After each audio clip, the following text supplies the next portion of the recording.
que a Amazon está lutando com a Netflix pelo pódio de maior stream de séries e filmes, até aí não é novidade nenhuma. Mas nessa luta, parece que a cada série de socos dados pela Netflix, um único soco extremamente forte é dado pela Amazon. Não pode ser.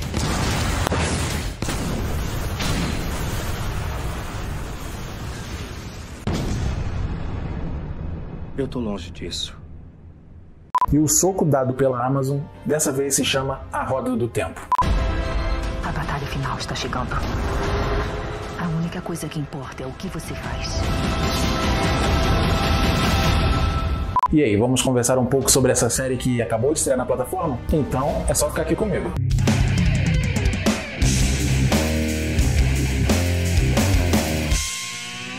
E aí, meus nerds vorazes por novas histórias fantásticas de boas? Aqui é o Lorde, seu guia, que está aqui para desvendar os tenebrosos mistérios criados pelo escritor Robert Jordan na série de livros conhecidos como A Roda do Tempo. Na verdade, eu vim falar sobre a série lançada pela Amazon Prime no dia 19 de novembro. Mas não dá pra falar da série sem falar dos livros que originaram tudo. A saga A Roda do Tempo é uma saga de livros escritas, na sua grande maioria, pelo escritor Robert Jordan. Eu digo isso porque lá fora foram publicados ao todos 14 livros, mas desses 14, os últimos 3 foram acabados, digamos assim, pelo escritor Brandon Sanderson, por conta da morte de Jordan em 2007, aos 58 anos. Aqui no Brasil, a editora Intrínseca só tem publicado até então 7 livros. Meu irmão, o cara é bom pra caramba. O cara pensou em tudo. Deixou até manuscrito dos 3 últimos livros de uma série. Porra! Caralho, o maluco é brabo. Bem diferente de um certo escritorzinho, não é não? É R.R. Martin. Falando em grandes autores de histórias fantasiosas, os críticos chegaram a comparar Jordan com Tolkien, dizendo que suas obras são as consideradas maiores e mais elaboradas obras de literatura fantásticas desde os livros do mestre fantástico Tolkien. O primeiro livro foi publicado em 1990, mas ele teve seu início em 84, e sua maior inspiração foi exatamente Tolkien, até mesmo na criação da história, pois o planejamento era criar apenas uma trilogia, mas já no primeiro livro o sucesso foi tão estrondoso que Jordan acabou emplacando praticamente um novo livro por ano. O primeiro livro tem o nome de O Olho do Mundo, mas vou ser sincero pra vocês que eu nunca tinha lido os livros antes de ver a série. E depois que saíram os 3 primeiros episódios no dia 19, eu tive um interesse leve para conhecer a fundo a história. Como grande entusiasta de histórias de fantasia, onde vemos raças monstruosas, guerreiros, magos e feiticeiros, também fui levado a conhecer o mundo do RPG na adolescência. E esse leve interesse em conhecer mais sobre a narrativa de O Olho do Mundo se deu por ter muito das características do RPG no conteúdo da série. Para quem já teve a curiosidade de participar de uma boa mesa de RPG, vai notar a questão do grupo, onde cada um tem o seu papel específico e bem definido durante a jornada. Mas antes de falar do grupo, vamos falar sobre a história em si. Na série começamos com uma voz feminina nos dando uma breve introdução de como se originou toda essa corrida, digamos assim. E essa voz feminina é da personagem Moiraine Damodred, interpretada pela experiente atriz Rosamund Pike, de Jack Reacher, O Último Tiro e Garota Exemplar. Moiraine é uma Aes Sedai, um tipo de ordem mística agora constituída apenas de mulheres dotadas de poderes. Esses poderes são obtidos por uma força conhecida como Poder Único, que vem de uma fonte verdadeira. Antes, nessa fonte, existiam 2 poderes, o macho, conhecido como Saidin, e a fêmea, conhecida como Saidar. De algum modo, o Saidin se corrompeu, impedindo que os homens pudessem acessá-lo sem se corromper também. Daí então surgiu a questão do Poder Único. Para a gente entender um pouco como funciona o poder das Aes Sedai, vamos imaginar como se elas fossem o Avatar. I need your help. Não, mas não é esse Avatar azulão que eu tô falando, não. Eu tô falando do outro Avatar, o da Lenda de Aang. Elas conseguem meio que dobrar os elementos da natureza. Por mais que essas mulheres sejam poderosas e tal, elas não têm como deter as forças das trevas chamadas na série de Tenebroso. E esse Tenebroso está à procura de um ser dotado de poderes extremamente forte, conhecido como o Dragão. Esse dragão tem o poder de acabar com o Tenebroso se ele assim quiser. E no decorrer da história descobrimos que a cada era surge um novo dragão. E o último foi o responsável pela corrupção do lado masculino da fonte verdadeira. Como esse ser renasce de tempos em tempos, ficou mais conhecido como Dragão Renascido. E os planos do Tenebroso é levar esse dragão renascido para o lado negro da força. Só que ninguém nunca sabe como esse dragão renascido vai vir. Se é como homem, se é como mulher, ninguém sabe. É menina, menina, menina. E aí quando juntamos os fatos de que o poder do lado masculino está corrompido e de que o dragão renascido pode vir como homem, percebemos que já temos meio caminho andado para... Vai dar merda, vai dar merda. mas Moiraine acredita, diferentemente de algumas de suas colegas de círculo, que o mesmo dragão, sendo homem, ele poderia derrotar o Tenebroso. E por isso começa a corrida que eu mencionei anteriormente. Porque acaba mesmo sendo uma corrida para encontrar esse escolhido ou escolhida. Em toda a história de fantasia, essa questão de o escolhido é apresentada, mas aqui Jordan abordou o tema de maneira um pouco diferente, quando nos deu não o escolhido ou escolhida ou escolhides. Sei lá como chamar, mas também não importa. O que importa mesmo é que o autor nos deu foi possibilidades, que a todo momento se apresentam, mas não se definem. Essas possibilidades são os nossos outros personagens principais, onde temos tipos variados de personalidade e características, começando por Egwene, filha do prefeito / xerife / estalajadeiro e prometida em casamento a outro personagem, o Randall Altor, a jovem aprendiz de Nynaeve, na Ordem da Sabedoria, um segmento da sociedade que é considerado como curandeiros.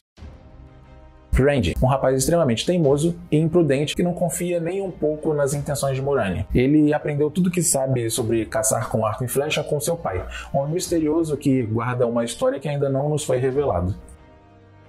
Matt, malicioso, sorrateiro e rebelde. É assim que as pessoas ao seu redor o definiriam, porque ele é realmente isso tudo. Mas no fundo, o que Matt tem medo é de se transformar em um canalha como seu pai e um bêbado como sua mãe. Ele está sempre pronto a ajudar suas duas irmãs mais novas.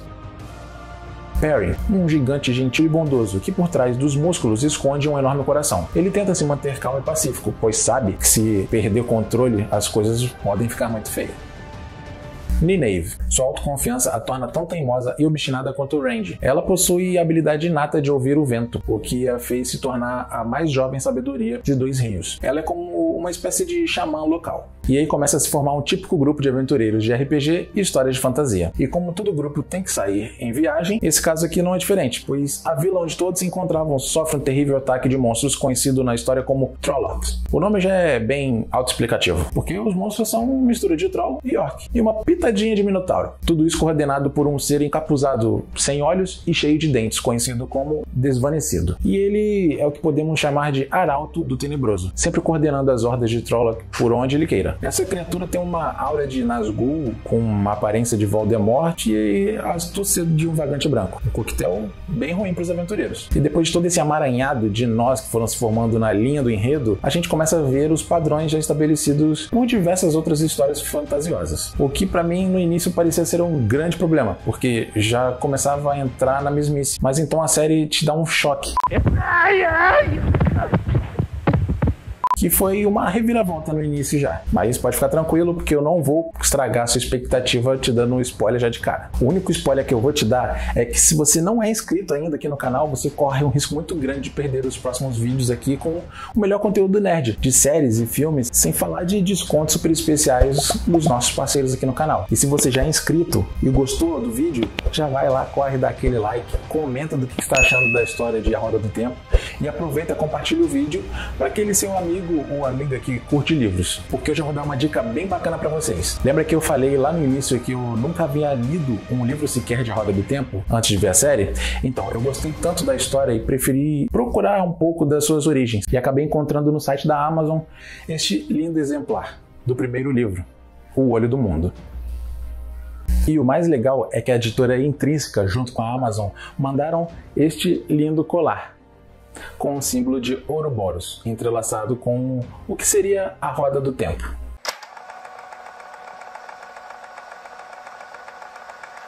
Para quem não sabe, Ouroboros é um símbolo místico que representa o conceito de eternidade através de uma figura de uma serpente ou dragão mordendo a própria cauda. Este símbolo aparece pela primeira vez no Antigo Egito, na tumba de Tutankhamon, no século 7 a.C.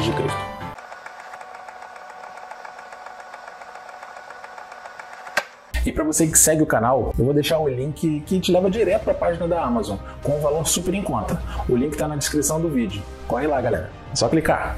Então, o que eu achei da série?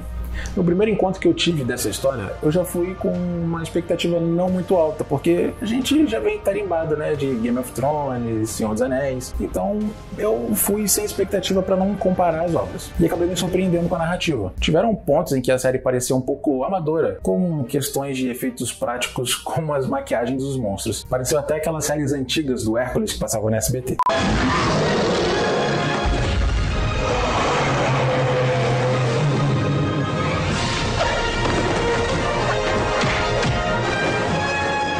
Mas isso não se manteve muito tempo não. Logo a narrativa fez o seu papel e daí você acaba esquecendo aquilo e se preocupa em desvendar o verdadeiro mistério. Ela tem muitos pontos parecidos com O Senhor dos Anéis, por conta de um grande grupo de escolhidos em uma missão e alguns opositores no meio do caminho, sem falar de um mal muito maior à espreita doido para se libertar.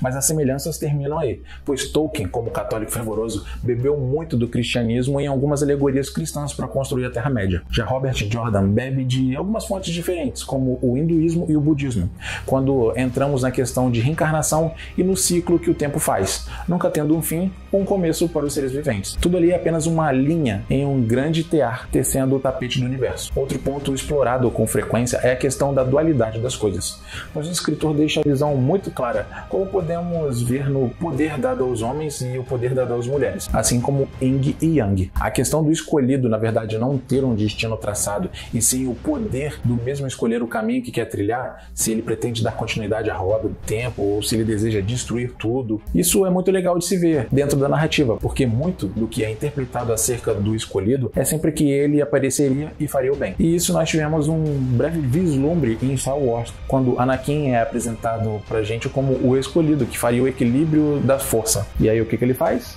Realmente equilibra a força. Mestre Skywalker, são muitos atacando. O que nós vamos fazer? Agora a diversão vai começar. Mas não vamos entrar nesse assunto aqui não, porque isso pode ser assunto para um outro vídeo. E a minha palavra final é: assistam a Roda do Tempo na Amazon Prime. Vocês não vão se arrepender. E se assim como eu se interessarem pela história, clica no link aqui embaixo. Vocês vão gostar muito do livro. O vídeo vai ficando por aqui. Vejo vocês no próximo, hein? Valeu! Fui!